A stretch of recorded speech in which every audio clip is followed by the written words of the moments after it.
Because of Winn-Dixie by Kate DiCamillo. Chapter 1. My name is India Obel Bologna, and last summer, my daddy, the preacher, sent me to the store for a box of macaroni and cheese, some white rice, and 2 tomatoes, and I came back with a dog. This is what happened. I walked into the produce section of the Winn-Dixie grocery store to pick out my 2 tomatoes, and I almost bumped right into the store manager. He was standing there all red-faced, screaming and waving his arms around. "Who let a dog in here?" he kept on shouting. "Who let a dirty dog in here?" At first I didn't see a dog. There were just a lot of vegetables rolling around on the floor. Tomatoes, onions, and green peppers. And there was what seemed like a whole army of Winn-Dixie employees running around, waving their arms just the same way the store manager was waving his. And then the dog came running around the corner. He was a big dog, and ugly. And he looked like he was having a real good time. His tongue was hanging out and he was wagging his tail. He skidded to a stop and smiled right at me. I had never before in my life seen a dog smile, but that is what he did. He pulled back his lips and showed me all his teeth. Then he wagged his tail so hard that he knocked some oranges off a display, and they went rolling everywhere, mixing in with the tomatoes and onions and green peppers. The manager screamed, "Somebody grab that dog!" The dog went running over to the manager, wagging his tail and smiling. He stood up on his hind legs.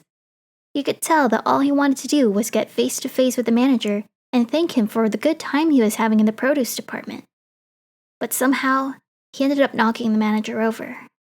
And the manager must have been having a bad day, because lying there on the floor, right in front of everybody, he started to cry. The dog leaned over him real concerned and licked his face. "Please," said the manager. "Somebody call the pound." "Wait a minute," I hollered. "That's my dog. Don't call the pound." All the Winn-Dixie employees turned around and looked at me, and I knew I had done something big. And maybe stupid, too. But I couldn't help it. I couldn't let that dog go to the pound. "Here, boy," I said.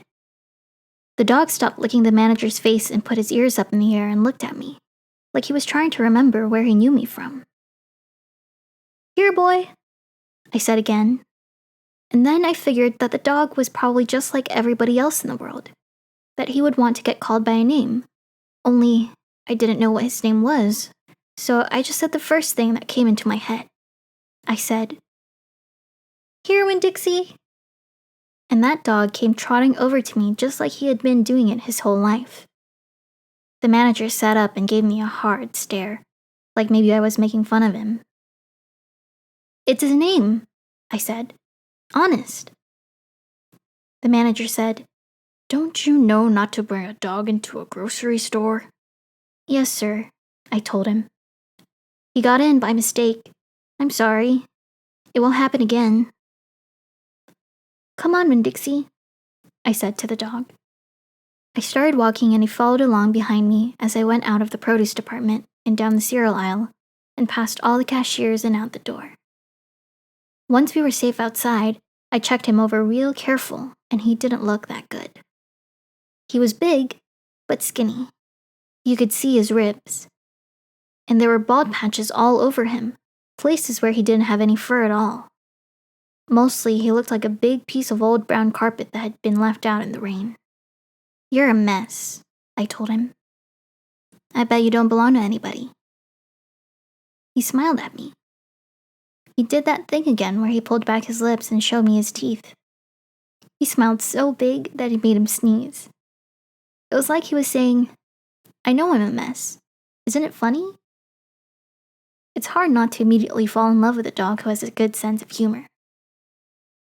"Come on," I told him. "Let's see what the preacher has to say about you." And the two of us, me and Winn-Dixie, started walking home.